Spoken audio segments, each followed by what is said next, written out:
السلام عليكم ورحمة الله وبركاته. ازيكم عاملين ايه؟ يا رب تكونوا بخير. النهارده هنعمل اكلة حلوة قوي، اكلة الناس كلها بتحبها. هنعمل بامية باللحمة، وهعمل جنبها رز بالشعرية، وهعمل مع جنبها بتنجان مخلل.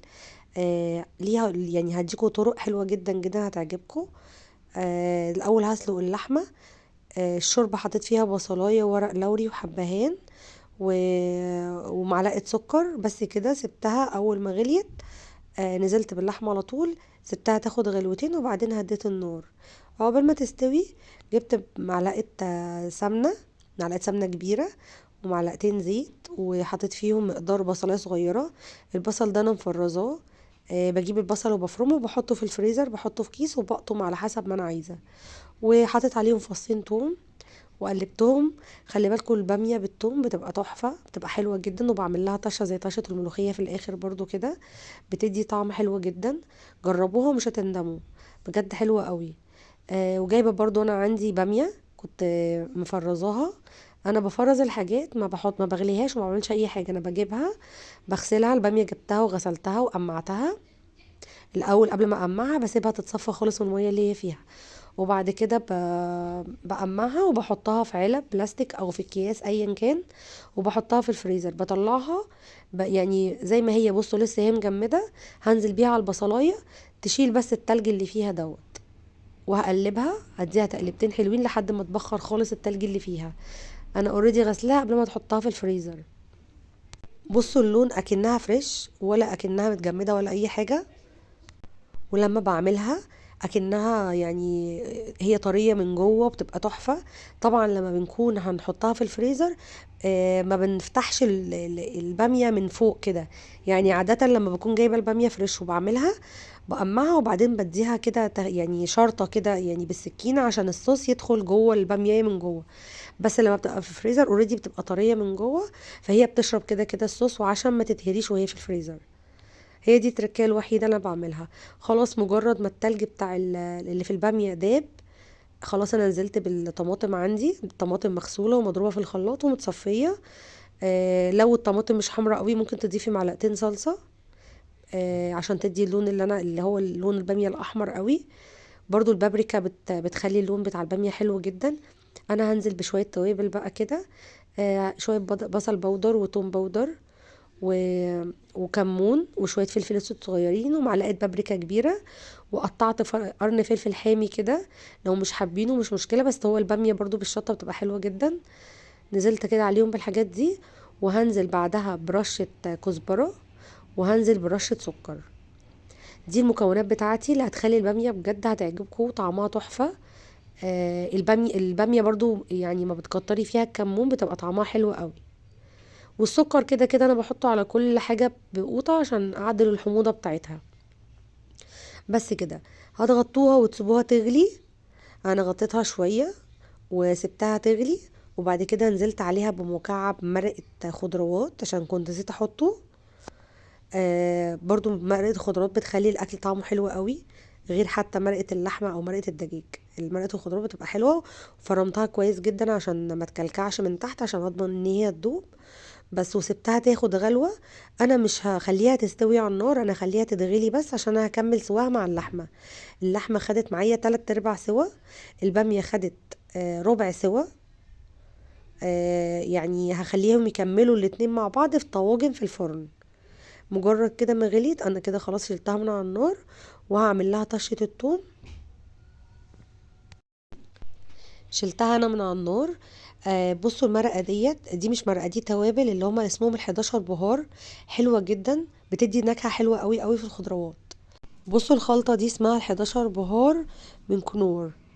حطيت برضو معلقه زيت وفصين توم، ما كترتش في التوم. هعمل لها طشه كده خفيفه، بتدي نكهه حلوه جدا وبتدي طعم حلو.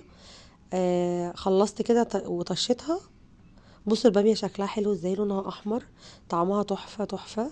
الباميه لسه ما استوتش، انا مديها غلوتين بس كده على النار.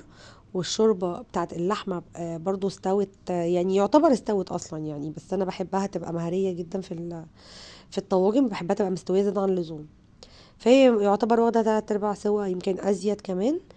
هظبط الطواجن بتاعتي بقى. انا ما عنديش طاجن كبير، فانا هعملهم على طاجنين متوسطين يعني. وهنزل برضو باللحمه جوه الطواجن، وهملة الطواجن شوربة لحد قبل الاخر بحاجة بسيطة عشان لما تغلي في الفرن ما تفرش. لازم تجربوا الطريقة دي في البامية بجد هتعجبكم، يعني هتدعولي، يعني انتوا لما تجربوا الطريقة دي هتدعولي. طعمها حلو وريحتها قلبت البيت كله، جميلة قوي قوي. البامية ولا هتحسوا خالص ان هي مفرزة، البامية حلوة جدا، طعمها حلو، لونها حلو، لونها قبل ما حتى ما تتحط في الصلصة كان لونها اخضر، شكلها اكنها فريش، حلوة جدا جدا. واللحمة كمان حمرا، انا بحب اللحمة الحمرا، كانت دايبة، كانت تحفة. انا كده زودت الشوربة وهقلبهم في قلب بعض، وبعدين هغطيهم بفويل. بصوا الفويل، في حركة كده انا اتعلمتها، انا كنت فاكرة الفويل الناحية اللي بتلمع هي اللي هتبقى على الوش من فوق، طلع العكس، اللي بيلمع بيبقى لجوه والمطفي لبره، هو اكنه شكله بيلمع بس هو مش بيلمع من بره، هي بس عشان الاضاءة فمديله لمعين، لكن انا بخلي الطبقة اللي بتلمع لجوه والطبقة المطفية هي اللي بره، لانه بيعكس الحرارة. وخلي بالكم ان المادة اللي هي بتلمع قوي دي، اللي مطفيه سوري، بتطلع ماده مش حلوه، فالمفروض العكس، يعني اللي هي اللي بتلمع او اللي جوه والمطفيه لبره. برضو اتعلمت الحركه دي متاخر، يعني كنت فاكره العكس. كده خلاص انا قفلت الطواجن عندي بالفويل، وهحطها في الفرن وهسيبها بقى ايه على نار عاليه، في الضرفه في الضرفه اللي في النص على الشبكه. اول ما تغلي كده اقوم مهديه عليها النار. يلا بقى تعالي نعمل شويه بتنجان مخلل، هيعجبكم قوي. انا بجيب البتنجان، أنا ساعات بقليه وساعات بسلقه، بس انا بحبه مسلوق اكتر. فطريقه السلق ان انتي ما تقطعيش الراس من فوق، انتي بتقشري اللي هي الحته اللي فوق دي بس بتقشريها. وطبعا احنا عشاق الشطه، فحطيت برضو فلفل حامي عشان اخلله معاه. عقبال ما يتسلق هكون قطعت فلفل حامي، قرون فلفل حامي احمر واخضر، الاحمر طبعا لازم. ساعات بجيب برضو الفلفل الاحمر ده، بجيب كمية وبضربها في كبة وبحطها في الفريزر، بس هي خلصت عندي الكمية فجبت كام قرن فلفل كده احمر وقرن اخضر، وتوم بتاع 7 8 فصوص توم كده، وملح وكمون وليمون 4 ليمونات وشوية خل صغيرين، وضربتهم، هي دي الخلطة. وشوية فلفل اسود صغيرين جدا. ولا اي توابل تاني، هي التوابل دي هتخلي البتنجان، خليه طعمه حلو جدا جدا، احلى من بتاع المطاعم واحلى من اي حاجة. ولما البتنجان بيتحط مع البامية او ملوخية بيأكل جدا. البتنجان اصلا حتى لو اتحط على الفطار حلو قوي قوي ومش مكلف وطعمه جميل، ده لو هيتاكل كده يعني هتاكليه حاف بجد من جماله. وحطيت شوية زيت، معلقة زيت كده كبيرة عشان تدوب الخلطة كده حلو، وضربتهم وكده خلاص، كده انا خلصت. كده هبص على البتنجان هلاقيه استوى، هطلعه وادي كده شكل التوابل بعد ما اتخلطت، شكلها حلو وريحتها كانت تحفة قوي. بس انا هجيب بقى كده البتنجان وهفتحه من جوه وهحشيه بالخلطة بتاعتي. البتنجان ده عشان تلاقين منه نتيجة حلوة يتحط في التلاجة ساعة ساعتين، ما يتاكلش في ساعتها عشان الخلطة تكون دابت. البتنجان دايب وحلو قوي، بس هو مش مهري، خلي بالكو. انتوا ازاي بتعرفوا ان هو اتسلق؟ انتوا بتلاقوه كده كشكش من بره، شكل البتنجانيه كشكشه من بره، والفلفل بيدي اللون اللي انتوا شايفينه ده، اللي هو بيغمق وبيطرى كده. كده يبقى البتنجان استوى. بتجربيه بشوكه، بتعملوا تيست كده بالشوكه، لو الشوكه غرزت يبقى كده استوى بس. وهتحطوه في التلاجة، لازم يتحط من ساعة لساعتين، وكل ما بيبات كل ما بينزل صوص اكتر، وكل ما بيطعم من التوابل اكتر ومن من الحاجات اللي هي البهاريز بتاعته دي اكتر. هنخلص بقى الكمية بتاعتنا، ولو عندك علبة مغلقة كده يعني مقفولة، تحطيها فيها، ترصصيها وتحطيها في التلاجة، زي ما قلت لكم ان هو بيقعد، كل ما بيقعد في التلاجة كل ما بياخد من التتبيلة بتاعته. وكل ما بيبات بيبقى احلى. كان شكله تحفة وكان ريحته تحفة، طعمه جميل قوي قوي البتنجان المخلل. وشوية الفلفل بقى اللي في الاخر دول، رحت مقلباهم كده في التتبيلة، وهنزل عليهم كده على الوش، وهقوم منزله بالتتبيله دي كلها ايه على الوش. وكل ما بيقعد هو بينزل الصوص بتاعه، يعني الصوص ده بيكتر مش هيفضل على الوضع ده. هوريهولكوا لما اطلعه من التلاجة، هتشوفوا منظره عامل ازاي، الصوص كتر، وكل ما يقعد في التلاجة كل ما الصوص ما يكتر. شكله تحفة. احلى من المطاعم واحلى من المحلات، وحياة ربنا حلوة قوي. بصوا منظره عامل ازاي. بصوا الصوص، انا اتعمدت اوريكم الصوص بيكتر، وكل ما هيبات في التلاجة كل ما الصوص هيكتر.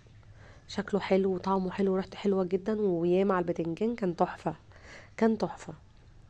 كده انا بقى هبدأ اعمل الرز. انا حطيت البتنجان يسقع في التلاجة، والطواجن زي ما انتوا عارفين في الفرن. الطواجن قعدت عندي حوالي ساعة، ساعة وربع في الحدود دي. كل واحد طبعا على حسب الفرن بتاعه. بس انا كده كده كنت مهديه النار، فقعد حوالي من ساعة حوالي ساعة ونص تقريبا، عشان أنا بحب اللحمة تبقى دايبة. وخلي بالكم انتوا لو هتعلوا النار ومستعجلين، آه يا ريت تبصوا شوية كده في الفرن، عشان لو الشوربة قلت تزودوها. بس هو الكمية انتوا شفتوا طبعا الشوربة اللي انا حاطتها كانت قد ايه. هتخرج عندي الشوربة زي ما هي، لان انا كده كده بحب الصوص بتاع اي لحوم بتاع اي خضار يبقى كتير، يعني بحب الصلصة تبقى كتير حتى لو في الطاجن. كده انا بقى همسك الرز هعمله. طبعا كلنا عارفين الرز بيتعمل ازاي، رز مصري عادي جدا. احمر له الشعرية في زيت وسمنة، هقلبها لحد ما تحمر. وبعد كده كنت جايبه الرز وغسلاه ومصفياه من الميه ونزلت عليه. انا اتعمدت ان انا اجيب الرز بس عشان اوريكم، حتى اللي مش حد بيعرف يعمل رز ولا حاجه، يعني هو سهل قوي قوي.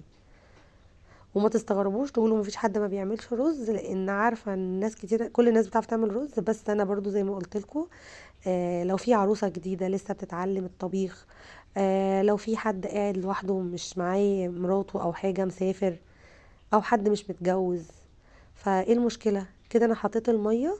الميه بتزيد حوالي عقله عن مقدار الرز، يعني ما بنزودش الميه قوي. ولو احتاجنا شوربه واحنا شغالين بنحط من اي شوربه او اي ميه على الوش كده على الاطراف، وتهدي النار. كده تشرب الشوربه بتاعته في شويه دخان كده، بخار صغيرين. ههدي النار قوي قوي قوي، وهسيبه لحد ما التبخيره دي تروح. بصوا اصلا مفلفل ازاي، شكله حلو، شكله تحفه. انا ما بديهوش تقليبه تاني، انا التقليبه اللي بديها بعد ما بنزل الميه وخلاص. بعد كده بهدي النار. بيطلع الحمد لله مفلفل وطعمه حلو قوي. الباميه كده خرجت من الفرن. بس منظرها لسه بتغلي اصلا، اكنها لسه في الفرن. شكلها تحفه. بصوا الباميه ماسكه نفسها مش مهريه، وفي نفس الوقت من جوه طريه ومستويه جدا. طواجن حمرا وشكلها تحفه. الطعم كان يجنن، هتعجبكم قوي. كل اللي مش بيحب الحاجات السبايسي ممكن يقدر يشيل الفلفل ويعمل نفس المكونات، هتعجبكم. والرز عندي الحمد لله طلع برضو مفلفل وجميل. والبامية كده هديت، بردت اهيت، بقت تحفة. جربوها وهتعجبكم ان شاء الله، تعجبكم وتاكلوها بألف هنا وألف شفا. وهستنى رأيكم في الكومنتات، وهستناكم تعملوا اشتراك للقناة وتعملوا لايكات كتير. هتوحشوني قوي. باي باي.